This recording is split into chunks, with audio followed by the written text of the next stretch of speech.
네, 말씀을 나누지요. 존귀한 성도로 살아가는 비결. 존귀한 성도가 되면 존귀한 가정이 되고 존귀한 교회가 됩니다.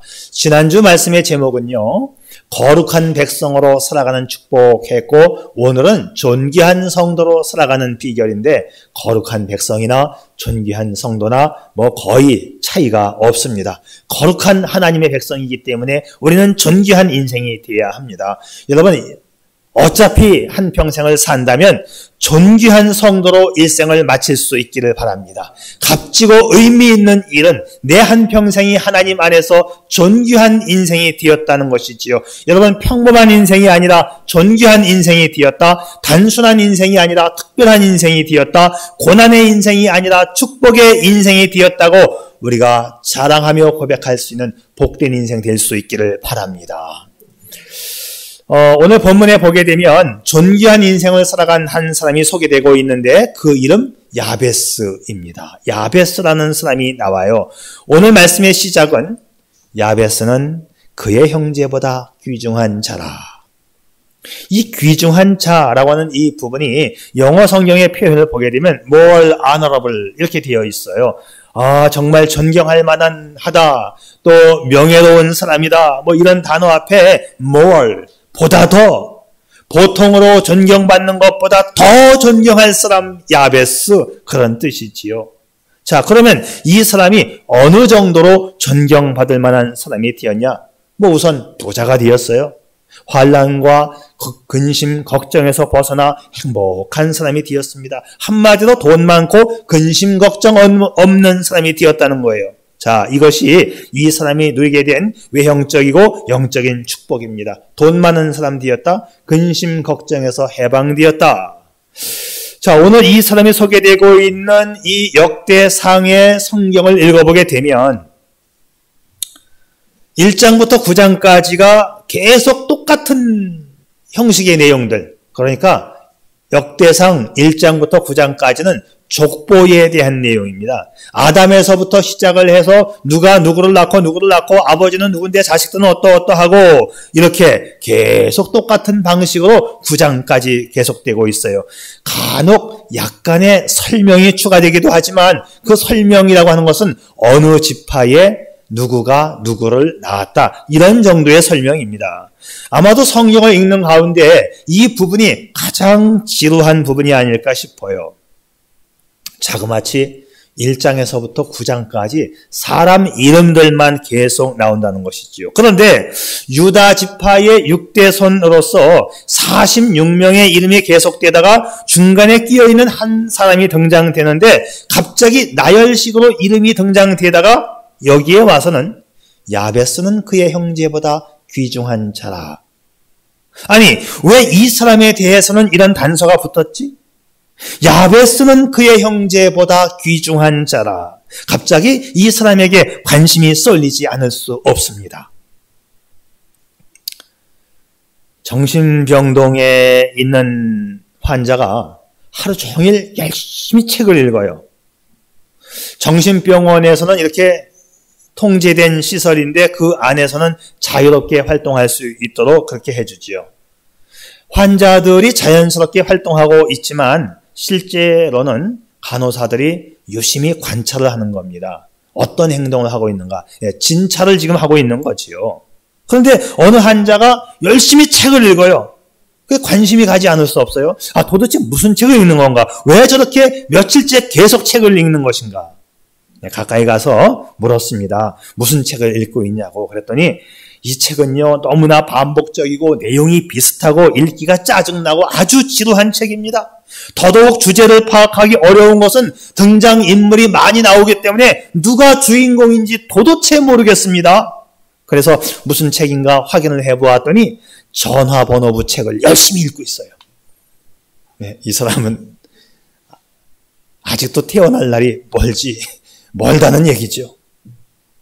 마치 역대상 1장부터 9장까지는 전화번호부 같이 사람 이름만 계속적으로 반복되고 있습니다. 그런데 갑자기 반복되는 틀을 깨고 야베스는 그의 형제보다 귀중한 자라는 거예요. 다 똑같은 인생을 살았는데, 다 똑같은 사람인데 그 중에 탁 튀는 한 사람이 있으니 바로 그가 야베스라는 것이지요. 성경의 기록자가 이 야베스를 그의 형제보다 귀중한 자라고 했는데 이 귀중한 자, 사회적인 유명 인사가 되어서 당시 사회뿐만 아니라 후대에까지 명망이 높고 존경받는 사람이 되었다. 그런데 우리는 일반적으로 누가 존경받는 사람이 되었고 누가 잘 됐다라고 하면 먼저 떠오르는 감각이 하나 있습니다. 뭐냐면 저 사람 원래 금수저 아냐? 그런 생각이죠. 배경이 좋은 거 아니야? 그런데 이 사람은, 이 야베스는 왕가의 사람도 아니고 제사장의 가문도 아닙니다. 그런데 자기 집하나 그 형제들 가운데서 뿐만 아니라 이 성경을 공유하고 있는 이스라엘 백성들 모든 사람들에게 귀감이 될 만한 사람이 되었다. 이 사람이 바로 존경받을 만한 사람 야베스입니다. 자, 여기서 중요한 것은 이 야베스는 처음부터 흙수저의 인물로 태어났다는 거예요. 야베스의 어머니가 하시는 말씀이 내가 수고로이 낳았다 그랬어요. 내가 수고로이 낳았다. 내가 고생하면서 낳았다. 아니, 어떤 자식인들 배 안 아프고 낳는 자식이 있겠어요? 그런 말씀이 아니에요. 여기 수고하고 낳았다. 산모가 출산할 때에 고통이 심했다. 난산을 했다. 그런 의미가 아닙니다. 물론 그것도 당연히 있었겠지요. 자, 그런데 이 부분을 영어 성경에 보니까 verse in pain with sorrow. 자, 아픔과 슬픔 속에서 낳았다. 아픔과 고통과 슬픔 속에 내가 야베스를 낳았다. 그런 얘기예요. 자, 왜 슬픔 가운데 아기를 낳았을까? 야베스가 태어날 때 아버지가 없는 듯합니다. 자식이 태어나게 되면 부모가 이름을 지어주잖아요. 그런데 보통 이스라엘 나라에서는 할아버지 아니면 아버지가 이름을 지어주는데 여기 오늘 성경에 보니까 어머니가 그의 이름을 지어준 걸로 되어 있어요. 그래서 아버지 없이 태어난 이 아들 때문에 이 아이를 출산하면서도 어머니는 슬픔 가운데 이 아이를 출산할 수밖에 없었습니다. 이것이 야베스가 태어날 때 가정 형편이지요. 그는 흙수저로 태어났던 것이 분명합니다. 자, 그래, 그 이름이 뭐라고요? 야베스. 모든 이름에는 다 뜻이 있습니다. 부모가 자식의 이름을 지어줄 때에 그 이름 속에 어떤 의미를 담아서 이 아이에 대한 기대감을 가지고 이름을 짓지요. 이 아이를 통해서 하나님과 사람 앞에서 귀한 삶을 살았으면 좋겠다는 뜻으로 우리는 자식들의 이름을 심사숙고해서 짓습니다. 이름 참 잘 지어야 됩니다. 그 잘 지어진 이름이 이런 뜻이라고 하면서 우리가 그 이름을 불러줄 때마다 그 아이는 그 이름의 뜻을 생각하면서 살아가는 거예요. 또 그것이 우리의 기도가 되는 거예요. 이름을 잘 지어야 돼요. 제 친구 중에는 장철이라고 하는 친구가 있어요. 장철이. 그냥 평범한 이름이죠. 장철이. 근데 이 장철이의 성이 김씨입니다.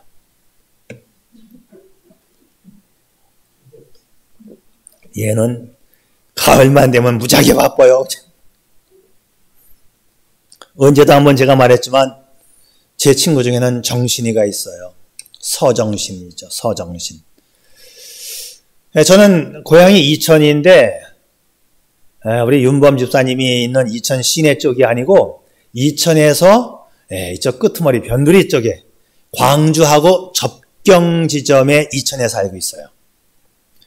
그래서 이제 중학교로 올라가면 우리 동네 바로 옆 동네가 광주인데 그 옆 동네에 있는 광주 지역의 친구들이 이천에 있는 중학교로 와요.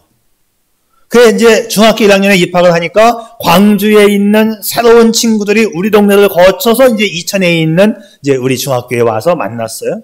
근데 이 한 친구가 저보고 그래요. 나 니네 집에 가면 안 되니? 니네 집에 꼭 가고 싶다고.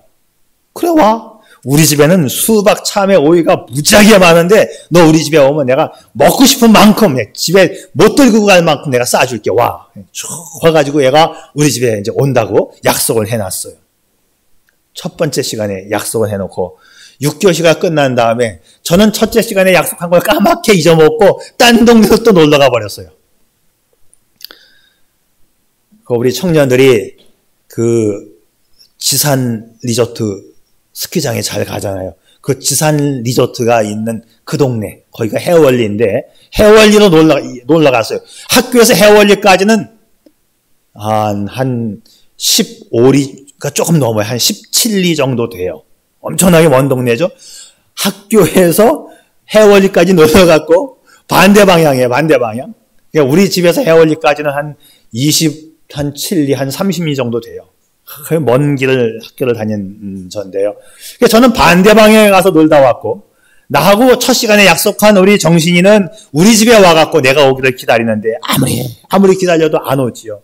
어머니가 주는 참외도 먹고 수박도 먹고 싸주는 수박, 이제 참외 한 통 수박을 또 들고 이제 또 가고 이렇게 했는데, 가면서 우리 친구가 하는 말이, 이따가 대환이가 오면 정신이가 왔다가 갔다고 말씀해 주세요. 그리고 인사를 하고 갔답니다. 저녁에 대해서 제가 아무 생각도 없이 집에 도착을 하니까 어머니 하시는 말씀, 웬 네 친구가 왔다가 갔는데 가면서 하는 말이 정신이 왔다 갔다 한다고 그러더라, 그러는 거예요. 생각해보니까 내 친구 정신이가 왔다가 간 건데 정신이 왔다 갔다 한다고. 이름을 잘 지어야 된다, 그 얘기하려고 하는 거예요 지금. 자, 이름에는 뜻이 있지요. 그러면 야베스라고 하는 이름의 뜻이 뭘까요? 야베스라고 하는 말은요, 히브리어 야차우브에서 나왔는데 고통이라고 하는 뜻을 가지고 있어요. 이 야베스는 고통의 아들이다, 그런 뜻입니다. 이름 자체가 고난의 인생이에요. 그 이름하여 미스터 페인, 우리말로 하면 이 통증, 박 아픔, 조울증, 장 파열, 민망해, 뭐 이런 식으로 이름을 지은 거예요. 아니, 이름에다가 왜 그 좋지 않은 고통이라는 뜻을 집어넣어서 이름을 짓냐 이 말입니다. 무슨 얘기냐? 이 야베스는 출생부터가 순조롭지가 못했다는 얘기입니다. 야베스는 처음부터 복되지 못한 흙수저 인생으로 출발했는데 복된 금수저 인생으로 역전을 했습니다. 그는 태어날 때와는 절대로 다르게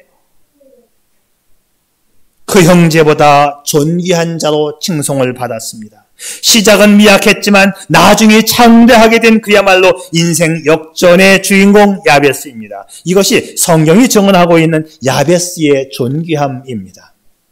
오늘 저와 여러분의 삶이 야베스와 같이 역전승의 주인공이 될 수 있기를 바랍니다. 오늘 우리는 이 비결을 배워보려고 해요. 우선 한마디로 말하면 야베스는 하나님께 기도해서 인생을 역전시킨 사람입니다. 기도가 중요하지요. 기대감을 가지고 기도하면 기적을 낳는다는 거 아니겠어요? 오늘 10절 말씀을 보겠습니다. 이렇게 되어 있죠. 야베스가 이스라엘 하나님께 아뢰어 이르되 원컨대 주께서 내게 복을 주시려거든. 근데 번역이 조금 마음에 안 들어요. 복을 주시려거든 하니까 복을 주려면 주고 말려면 마시고 이렇게 인식이 되어지죠. 우리 한국말로 보게 되면. 그런데 이 부분 여호와께 아뢰어 이르되, 이 아뢰어가 영어에는 cry out, 막 부르짖는다, 외쳐 소리 질렀다, 그런 뜻이죠. 야베스 cry out to the God of Israel, 이스라엘의 하나님 앞에 부르짖어 외쳤던 이 기도. 야베스는 하나님 앞에 세 가지를 부르짖어 기도했습니다. 첫째, 야베스는 지역을 넓혀달라고 하나님 앞에 부르짖었습니다. 나의 지역을 넓혀주시고 내 땅을 넓혀달라는 말이에요. 야베스는 자기가 살아가는 이 땅의 소유를 넓혀달라, 우리식으로 말하면 강남의 작은 빌라 하나에 살고 있는데, 말이 틀렸네. 강북의 작은 빌라에 살고 있는데 강남에 40평대 아파트를 주세요, 그런 식이죠. 또는 영적으로 해석하게 되면 내가 살아가는 이 현상의 영적인 세계가 넓어지기를 원합니다, 이런 뜻입니다. 나와 주님과의 관계의 폭이 넓어지게 해달라는 기도입니다. 물질적인 축복도 중요하지만 영적인 세계가 확대되는 것도 무엇보다 중요하니 이 둘 다 기도할 수 있기를 바랍니다. 실제로 많은 사람들이 이 야베스의 기도라고 하는 이 책이 출간되고 팔리면서 엄청난 인기를 끌었죠. 기독교 서적인데 일반 서적의 베스트셀러보다 더 많이 팔리는, 기독교인들만 보는 책인데도 불구하고 전 세계를 통해서 일반 서적보다 더 많이 팔린 이 야베스의 기도. 한국에서도 번역이 되자마자 어마어마하게 많이 팔렸습니다. 저는 다시 야베스의 기도 이 내용을 함께 설교하면서 우리 성도들과 함께 야베스의 축복을 나누고 싶은 생각이 들어서 아주 오래전에 제가 이 본문을 가지고 설교를 한번 한 적이 있는데 또다시 이 책을 꺼내들고 읽으면서 오늘 이 말씀을 나누게 되었어요. 그러면서 제 마음속에 이런 생각이 들더라고요. 이야, 정말 이 책 하나 번역한 사람도 돈 꽤나 좀 벌었겠구나 하는 생각이 딱 들어요. 그래서 나도 한번 멋진 책을 한번 번역해 봐야지 하는 생각이 들더라고요. 근데 문제는 뭐냐면 미국에서 히트치고 있는 유행하는 책을 빨리 입수해갖고 얼른 번역하는 게 그게 관건 아니겠어요? 그래, 될 수 있을지도 몰라. 우리 아이들이 둘이 미국에서 활동하고 있으니까 이제는 학생이니까 뭐 이런 책 같은 거 잘 안 보고 있지만 이제는 학교를 이제 거의 다 졸업해 가니까 직장 생활하면서 교회 생활할 때, 야, 미국 사람들이 어떤 책을 보고 있는데 아주 유명한 책이더라. 그거 빨리 입수해가지고 가지고 오면, 우리 장로님 영어 실력이 또 아주 출중하잖아요. 은퇴하시고, 이제 영어 선생님에서 은퇴하시고, 이제 뭐 하겠어요. 요런 거 하나만 딱 붙잡으면 그냥 우리 장로님이 열심히 번역을 해가지고 말이죠. 또 제가 한번 또 검토해보고 그래가지고 우리 두 사람이 이름으로 출간 한번 하게 되면 정말 야베스의 축복처럼 우리 빚도 갚고 3층도 사고 할 수 있겠다는 생각이 들었습니다. 할렐루야! 바로 그런 거 아니겠습니까? 하나님께서 내 마음속에 그런 걸 주었어요. 지금 야베스도 지역을 넓혀주세요라고 기도한 것입니다. 두 번째 야베스의 기도는 환난을 벗어나게 해달라고 기도했습니다. 나로 하여금 환난을 벗어나게 해주세요. 왜? 태어날 때부터 고통으로 태어났습니다. 태어날 때부터 아픔을 가지고 태어났습니다. 그러니까 지금 살아가는 환경이 너무나 힘든 거예요. 그래서 그는 자연히 하나님, 나로 하여금 환난을 벗어나게 해주세요라고 기도할 수밖에 없는 것이죠. 내가 힘들어요. 도와주세요. 환난을 벗어나게 해주세요. 세 번째 야베스의 기도.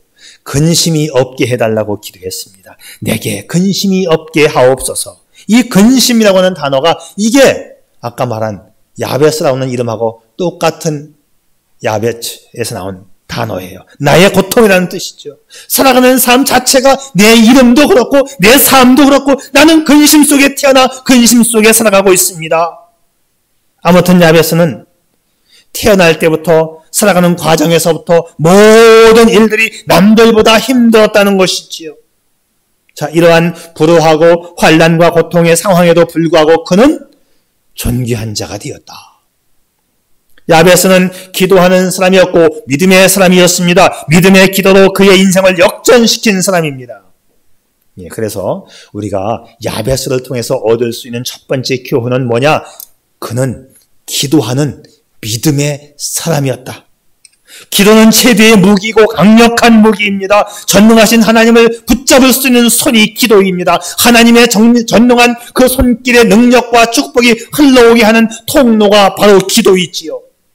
야베스는 이렇게 크라이아웃 하면서 정말 절박한 심정으로 부르짖으며 기도했고 기도한 것을 다 이루어냈습니다. 많은 사람들이 야베스의 책을 읽으면서 우리도 이렇게 기도해야 되겠다는 교훈을 얻었습니다. 야베스처럼 땅을 넓혀달라고 기도해야 되겠다. 근심 걱정 없게 해달라고 기도해야 되겠다. 맞습니다. 야베스는 기도해서 소원을 성취했어요. 하지만 저는 이것보다 더 중요한 교훈이 오늘 본문에 있다고 생각을 해요. 야베스는 기도할 때에 내가 원하는 바만 가지고 기도한 게 아니에요. 우리 같이 그냥 하나님 부자 되게 해주세요. 강남에 50평대 주게 해주세요. 이런 기도가 아니라 그 기도를 하는 것은 물론 중요한데 기도를 하면서 하나님이 어떠한 분이신가를 말하고 있어요. 하나님에 대한 단서를 붙인다 이 말이지요. 자, 야베스는 이렇게 기도합니다. 야베스의 하나님은 복의 근원이신 하나님이시다. 야베스는 기도하면서 하나님이 어떤 분인가를 먼저 말하는데요. 자, 하나님은 복을 주시는 하나님으로 인식하고 있습니다. 말씀 봅니다. 야베스가 이스라엘 하나님께 아뢰어 이르되 주께서 내게 복을 주시옵소서. 기도하면서 제일 먼저 나오는 대목이 하나님은 복을 주시는 분으로 인식하고 있다는 거지요. 큰 땅을 달라고 기도했던 이 기도의 내용보다 더 중요한 것은 하나님은 복을 주시는 분이시다. 여러분, 이 사실을 인식할 수 있기를 바랍니다. 야베스는 막연히 단순히 큰 땅 주세요가 아닙니다. 하나님은 복을 주시는 하나님이시니 내게 복을 주실 때에는 큰 땅에 복을 주십시오. 이렇게 기도했다는 것이지요. 사실 하나님은 복의 근원 아니십니까? 복에 대한 근원 하면 이제 우리는 창세기로 거슬러 올라갑니다.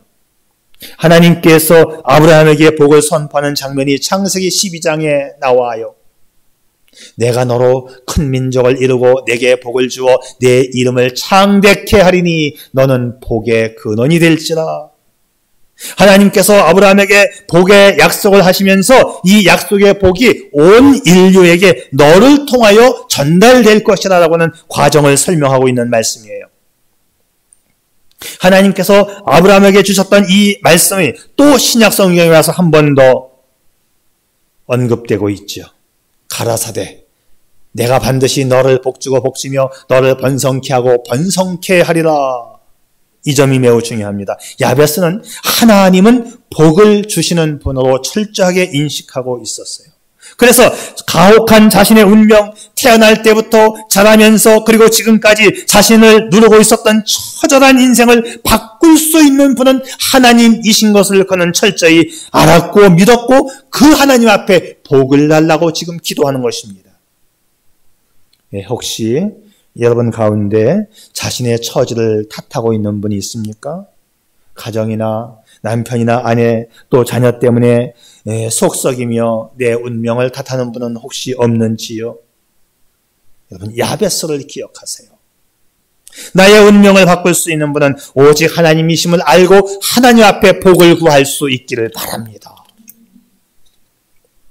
야베스의 두 번째 기도는요.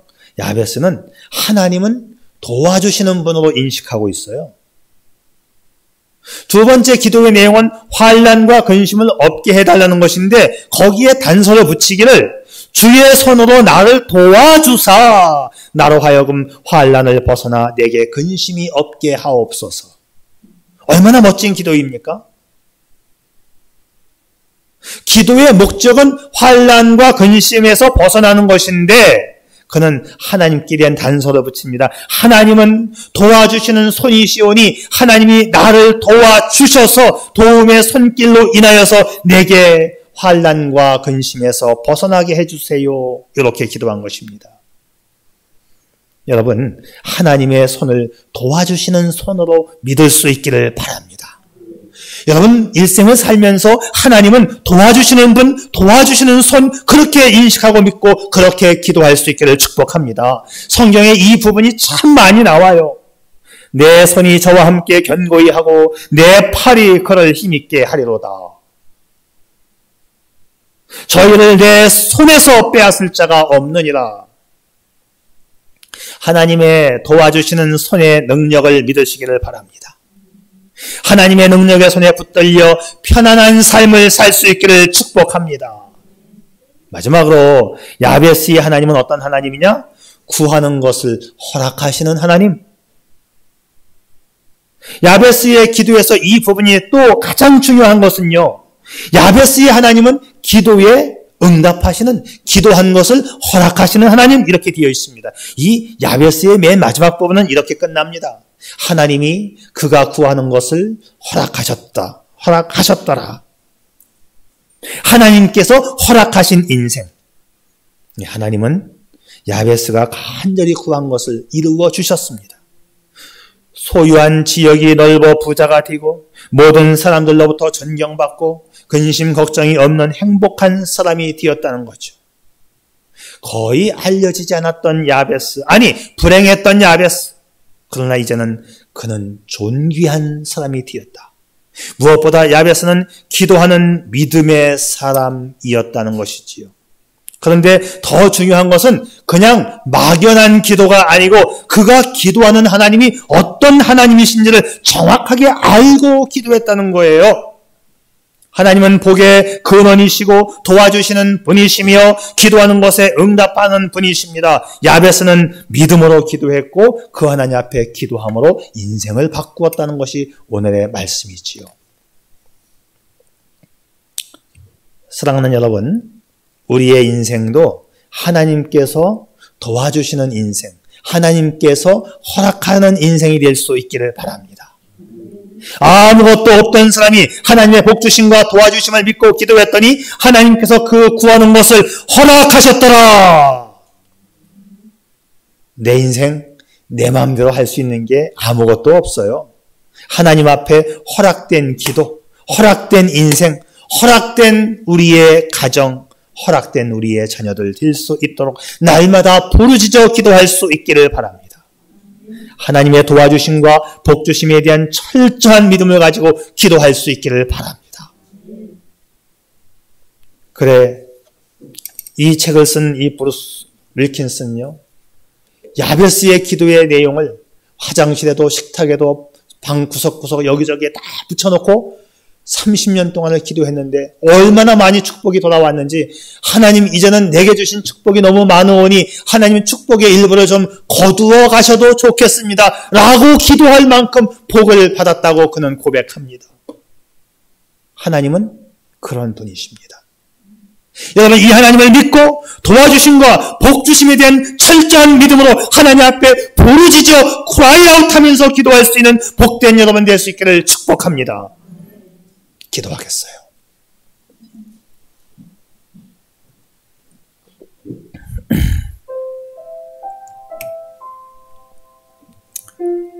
야베스는 오늘을 살아가는 성도의 모델입니다. 유다 지파에 속한 무명의 인사를 하나님께서 존귀한 자로 허락하셨습니다.